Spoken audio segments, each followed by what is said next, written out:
Aujourd'hui, nous allons réaliser un bon petit gratin, tout en légèreté. Bien sûr, je rigole, hein. Le gras, c'est la vie. Bien entendu, nous n'allons pas partir dans les excès, mais je ne vais pas vous mentir que de la poitrine fumée associée au Saint-Nectaire et aux pommes de terre, bon, sur le papier, c'est juste un régal. La pomme de terre est considérée comme un féculent, mais d'un point de vue nutritionnel, elle se rapproche des légumes. Elle est riche en vitamines, en magnésium ou encore en potassium. Grâce aux antioxydants et à sa richesse en amidon, la pomme de terre est un très bon allié contre le mauvais cholestérol, à condition de la consommer sans trop d'ajout de matière grasse. De là à dire que notre recette du jour sera un plat healthy, j'irai pas jusque-là, mais on n'en est pas loin. Allez, on va réaliser un gratin façon montagnard. Pour commencer notre recette, on va s'occuper de nos légumes. C'est notre priorité pour lancer notre recette. Donc on va prendre nos pommes de terre et notre panais et on va les éplucher à l'économe. Le panais, on s'embête pas, on va se tailler des cubes de 1 cm pour nos pommes de terre et notre panais. L'objectif étant d'avoir une grosse mirepoix. Voilà. Au fur et à mesure que je les taille, je vais également les plonger dans une grande casserole d'eau que j'ai préparée. On commence toujours à froid. On ne sale pas l'eau de cuisson. Ça, c'est important. Le sel, c'est conducteur. Ça va permettre à l'eau de pénétrer dans vos pommes de terre. Là, on fait une pré-cuisson de notre panais et de nos pommes de terre. Notre objectif, c'est vraiment que l'eau ne pénètre pas à l'intérieur. Donc le panais, je le fends en deux, comme ceci, dans la longueur. Tant que je suis sur la base, je vais commencer à tailler mes cubes d'1 centimètre. Même taille que mes pommes de terre. Et là, une fois que j'arrive sur la partie plus épaisse, je vais tailler en deux comme ceci. Et là, je vais essayer de rester encore sur des cubes d'à peu près 1 centimètre. Je vais mettre ma casserole sur le feu. On va se mettre sur un feu assez fort pour monter en ébullition. Dès qu'on va atteindre l'ébullition, on va baisser notre feu pour être à frémissement et on laissera cuire à peu près 3-4 minutes. L'objectif, c'est vraiment d'avoir des pommes de terre et des panais qui commencent à devenir légèrement fondants en bouche, mais pas trop cuits non plus. Donc, allez, on va dire entre 3 et 5 minutes, grand max, ça va dépendre de la taille de vos cubes, mais pas plus à partir du début de l'ébullition. Donc, on est vigilant, on surveille. On va s'occuper de nos tranches de lard, des belles tranches de lard. Ce que je vais faire déjà, c'est que je vais enlever, si je l'ai, là, vous voyez, dans ces tranches de lard, je ne l'ai pas forcément. Des fois, ça arrive qu'on vous l'enlève. Là, en l'occurrence, ça a été fait. Habituellement, il y a des petits cartilages. Donc, le mieux, c'est de les enlever, parce que ça peut être assez désagréable en bouche à la dégustation. Et on peut aussi enlever la couenne. La couenne, c'est la partie supérieure. Et ce qu'on peut faire pour essayer de récupérer toutes les saveurs de cette couenne, c'est la mettre directement dans notre casserole d'eau. Ça va nous parfumer un petit peu déjà nos légumes à la cuisson. Et là, je vais tailler des lamelles d'à peu près 1 centimètre. On va se prendre une poêle, on va allumer notre feu, on va se mettre à 10 sur 10, filet d'huile de tournesol dans le fond de notre poêle, et on va pouvoir pré-cuire nos lardons. Alors pourquoi j'ai mis de l'huile? Vous allez me dire, il y a déjà du gras dans nos lardons.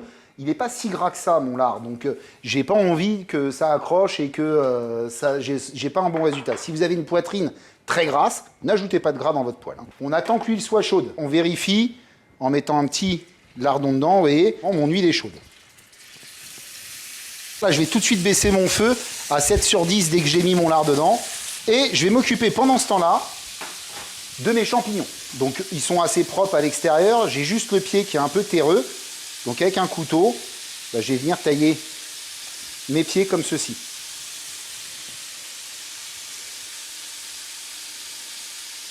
Si vous voyez qu'ils sont un petit peu terreux sur le dessus, vous prenez un petit sopalin humide et vous venez les frotter tranquillement, ou un pinceau même. Ça fera l'affaire. On va prendre notre poêle et on va faire sauter nos petits lardons tranquillement comme ça. On va les couper, on va se dire, allez, ils sont quand même assez balèzes, on va se les couper en 6. Comme ça. Ok? Voilà, je commence à avoir une jolie petite coloration sur mes lardons.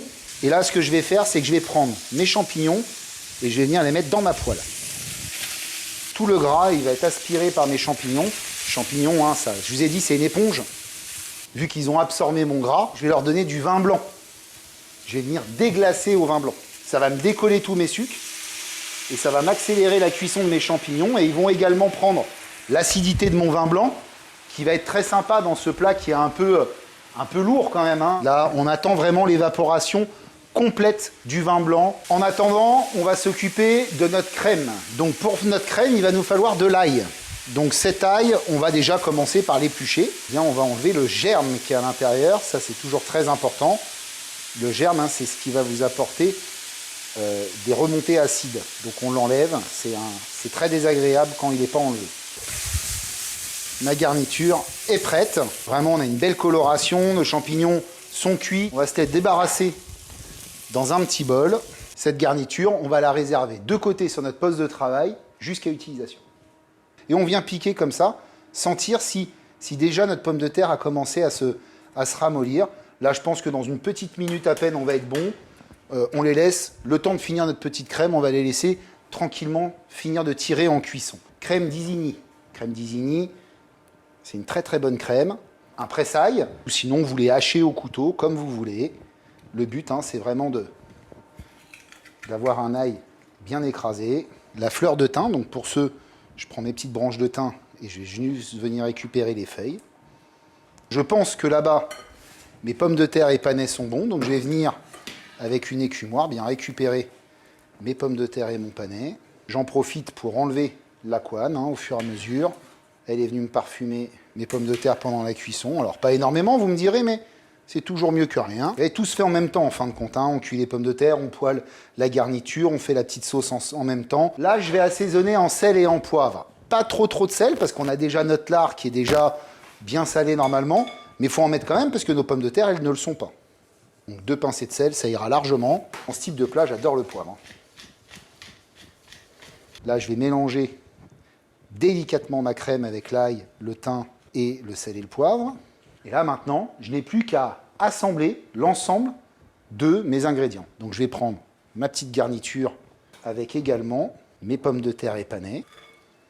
Il ne me reste plus qu'à bien mélanger de façon à ce que l'ensemble soit homogène. Alors votre crème va bien évidemment venir napper l'ensemble. Elle va se liquéfier, c'est normal, hein, les éléments sont chauds.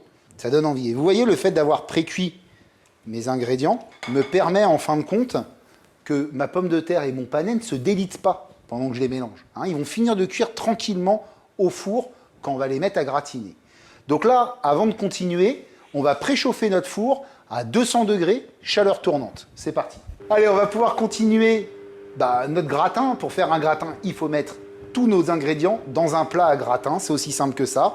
Donc on va répartir toute notre masse équitablement dans des petits plats à gratin. Alors au départ, j'essaye toujours de commencer déjà par mettre souvent le dessus parce qu'on n'a pas trop de garniture dedans. Les lardons, tout ça a tendance à redescendre au fond du plat. Donc j'essaye d'être équitable là-dessus. Mais là, c'est généreux. Je vais mettre de côté ma grille pour pouvoir ajouter à la fin mon fromage. On va pouvoir finaliser notre gratin montagnard. Et pour ce, j'ai pris un bon Saint-Nectaire. Alors le Saint-Nectaire, c'est un fromage AOP. AOP, c'est appellation d'origine protégée. Il est originaire de la région auvergnate et il est fabriqué à base de lait de vache. Il est à son apogée au niveau de la dégustation. Parce que oui, il y a une saisonnalité également sur le fromage. L'idéal pour manger ce fromage, vous le trouverez toute l'année, mais l'idéal pour le manger, c'est entre mai et octobre, car les vaches mangent de l'herbe bien verte, ce qui intensifie son goût légèrement herbacé et crémeux. Voilà. On va pouvoir donc tailler notre Saint-Nectaire. Alors soit on le taille comme ceci, soit on se taille des grandes bandes. Moi, ce que je vais faire, ça va être beaucoup plus simple, c'est que je vais déjà me le tailler en 2. Et on va compter à peu près 300 grammes pour 4 ou même 100 grammes par personne, c'est-à-dire 400 grammes pour 4 personnes. Donc là, on se taille des tranches et on vient juste poser nos tranches comme ça sur le dessus de nos petits plats à gratin. Vous voyez, je fais des tranches d'à peu près 5 mm d'épaisseur, voire un peu plus.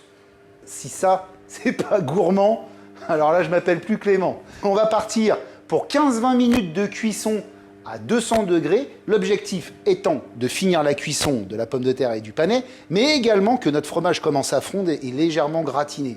Légèrement gratiné, parce qu'il va surtout plus fondre que gratiner, il va venir imprégner toutes les pommes de terre, toute la garniture qui est en dessous. 15-20 minutes, c'est parti. Nous, on va préparer la petite garniture qui va accompagner tout ça. Donc on va déjà commencer par se faire une petite vinaigrette. Alors la vinaigrette, elle va être vraiment toute simple. Vinaigre de framboise, ça c'est vraiment très sympa pour accompagner un plat plutôt assez riche, copieux. Et une huile de noix, toute simple. Juste ces 2 éléments-là. Un tiers, deux tiers. Un tiers de vinaigre, deux tiers d'huile. On assaisonne, pincée de sel, du poivre, et on va poisonner, donc mélanger au fouet, de façon à ce que nos éléments s'émulsionnent. On va s'occuper de notre petite salade de roquette. Donc pour ce, j'ai pris eh bien, de la cébette que je vais tailler en fines lamelles. Ma roquette, voilà, superbe. Ma cébette dedans, ma roquette, je ne vais pas tout faire d'ailleurs. Des noisettes concassées et torréfiées. J'assaisonne au dernier moment ma salade, hein. Le passage à table est imminent. Donc je ne mets pas toute la vinaigrette hein, pour commencer. Je mets 2-3 cuillères à soupe. Je mélange et je vois ce que ça donne. Je la tourne, hein, une salade, ça se mélange en la tournant. Elle est jolie comme tout, cette petite salade. Je la réserve sur le coin du poste et on passe au dressage. Vous en pensez quoi, Guillaume? Vous en pensez quoi? L'un sur l'autre, c'est bien. L'un sur l'autre. Guillaume me propose l'un sur l'autre. C'est plus joli? Donc je vais prendre l'autre. Allez, on va se mettre un petit bol ici et on va venir disposer dedans notre petite salade, toujours sans l'écraser. Toujours.